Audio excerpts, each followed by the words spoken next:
নমস্কার, আপনারা দেখছেন আপনাদের পছন্দের প্রিয় ইউটিউব চ্যানেল বাঞ্ছারামের বাগান, আর আমি বিশ্বজিৎ রয়েছি আপনাদের সাথে। আশা করি আপনারা সবাই ভালো আছেন এবং আপনাদের শীত মরশুমের গাছগুলো ঠিক ততটাই ভালো আছে। এই মুহূর্তে আমি সেই বাড়ির সামনে দাঁড়িয়ে রয়েছি যেই বাড়ির ফুল বা ফুলের শোভা দেখবার জন্য কিন্তু আপনারা যারা বাঞ্ছারামের বাগানের প্রতিনিয়ত দর্শক তারা অপেক্ষা করে থাকেন। হ্যাঁ, ঠিকই ধরেছেন, আমরা এই মুহূর্তে পৌঁছে গেছি শ্যামনগরের সেই ফুল বাড়িতে। প্রত্যেকবার আপনারা যেমন গাছগুলো দেখেন, এই বছরে কিন্তু ঠিক ততই সুন্দর গাছ হয়েছে। তাহলে চলুন দেরি না করে আমরা ফুলের কাছে যাই, কাছে গিয়ে এই ফুলের সৌন্দর্য আমরা উপভোগ করি এবং যিনি এই ফুলগুলো তৈরি করেন শ্রী চন্দ্রকান্ত মাইতি কাকু, তার সঙ্গেও আমরা কথা বলি। এই মুহূর্তে আমরা কিন্তু বাড়ির ভেতরে প্রবেশ করছি, খুব কাছ থেকে এই ফুলগুলোকে আমরা দেখব, এর যে অপার সৌন্দর্য সেটা আমরা উপভোগ করব। এবং এই মুহূর্তে দেখতে পাচ্ছেন এত ফুলের মাঝখানে একটি ছোট্ট সুন্দর ফুলকে আমরা ধরতে পেরেছি, যেই ফুল কিন্তু এই ছোট থেকেই ফুল দেখতে দেখতে বড় হচ্ছে। আগামী প্রজন্ম, আগামী ভবিষ্যৎ, সেও কিন্তু আগামী দিনে ঠিক এইভাবেই ফুলের পেছনে পরিচর্যা করবে এবং সমস্ত পৃথিবীকে এই ফুলের সৌন্দর্য উপহার দেবে। কি অসাধারণ গাছ তৈরি করেছে এই চন্দ্রকান্ত মাইতি কাকু। দেখুন, প্রত্যেকটা গাছে কিন্তু অসাধারণ ঝাড় হয়েছে এবং প্রত্যেকটা গাছ ভর্তি কিন্তু ফুল ফুটে আছে। আমরা যেমন প্রত্যেক বছর এই শ্যামনগরের ফুলবাড়িতে আসি এবং চন্দ্রকান্ত মাইতি কাকুর কাছে জিজ্ঞাসা করি যে আপনি কাকু কীভাবে এই গাছগুলোর পরিচর্যা করেন, কিভাবে এত সুন্দর ফুল ফোটান। উনি কিন্তু প্রত্যেক বছরই আমাদের জানান, তার যে রহস্য সেটা আমাদের কাছে উন্মোচন করেন। এবছরও কিন্তু আমরা চন্দ্রকান্ত মাইতি কাকুকে ধরব, খুব সংক্ষেপে আমরা জানতে চেষ্টা করব যে কিভাবে পরিচর্যা করে এই চন্দ্রকান্ত মাইতি কাকু এত সুন্দর ফুল ফোটান। তাই চলুন আমরা আগে ফুলের শোভাটা উপভোগ করি। আমি আর বেশি বকবক করব না, এরপরেই আমরা চন্দ্রকান্ত মাইতি কাকুর সাথে কথা বলে নেব।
এতক্ষণ আমরা সমস্ত গাছগুলো ঘুরে ঘুরে দেখলাম, এবার চলুন সরাসরি চন্দ্রকান্ত মাইতি কাকুর সাথে কথা বলে জেনে নিই তিনি কিভাবে পরিচর্যা করে এত সুন্দর চন্দ্রমল্লিকা তৈরি করেন। নমস্কার। বাঞ্ছারামের বাগানে আপনাকে আরও একবার স্বাগত।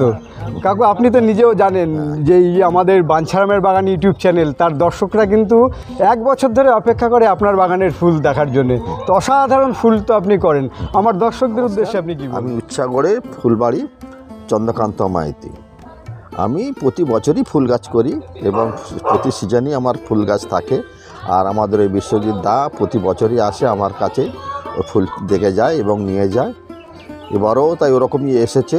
আমিও এবারেও ফুল গাছ হয়েছে, তাও বৃষ্টির মধ্যে অনেক গাছ আমার নষ্ট হয়ে গেছে, তবুও এখন যা আছে কাকু, আপনি তো প্রত্যেক বছরই বলেন, এই বছরও তো অনেক নতুন দর্শকও দেখে, তাদের উদ্দেশ্যে যদি বলেন যে তারাও কিভাবে তাদের বাগানে এত সুন্দর চন্দ্রমল্লিকা করতে পারে, আপনার মিডিয়া এবং সমস্ত পরিচর্যাটা খুব সংক্ষেপে যদি আমার দর্শকদের একবার জানান। মোটামুটি যে কখন লাগাতে হয়, তা যারা নতুন আছে তারাও আমি বলে দিচ্ছি।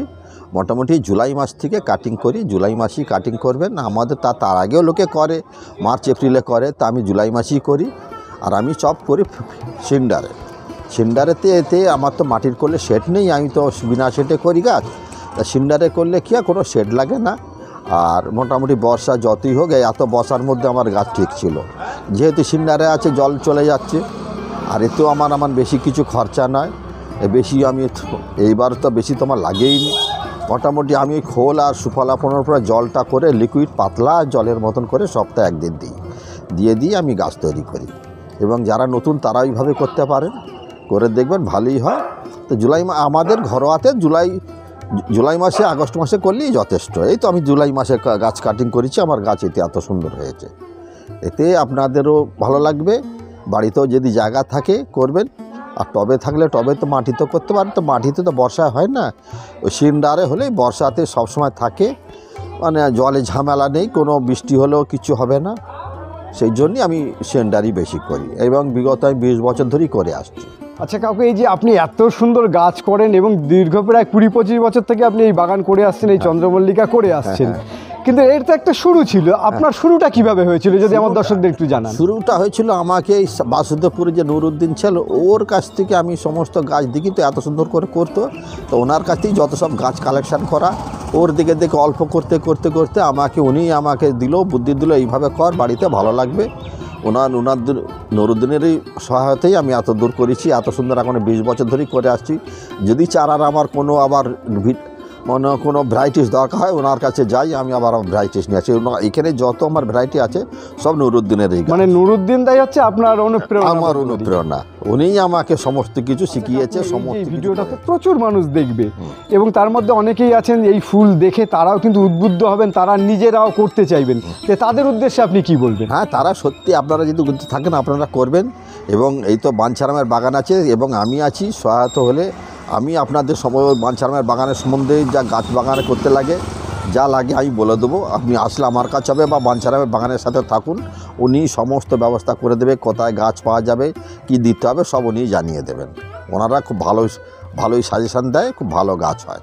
আচ্ছা কাকু, অন্যবার আমরা যেইভাবে দেখি গাছগুলো, এইবারও অতি সুন্দর গাছ হয়েছে, তবে ব্লুমিং একটু কম বা গাছের ভলিউমগুলো কম দেখা যাচ্ছে, এটা কেন?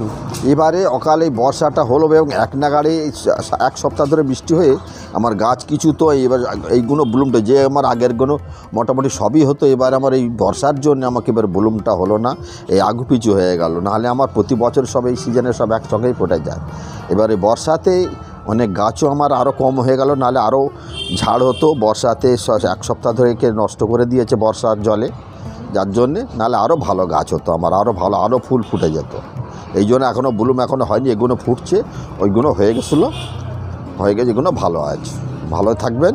অসংখ্য ধন্যবাদ কাকু আপনাকে, আমাদের দর্শকদের আপনার এই মূল্যবান সময় এবং এই পরামর্শ দেওয়ার জন্য। আশা করি ফুলবাড়ির চন্দ্রমল্লিকা শোভা আপনাদের পছন্দ হয়েছে। যারা এতক্ষণ ধৈর্য ধরে ভিডিওটি দেখলেন, আশা করি এই ভিডিওটি আপনাদের ভালো লেগেছে। আর যদি ভালো লেগে থাকে তাহলে অবশ্যই একটি লাইক দেবেন। আজ এই পর্যন্তই, আবার দেখা হবে পরের ভিডিওতে। নমস্কার, ধন্যবাদ।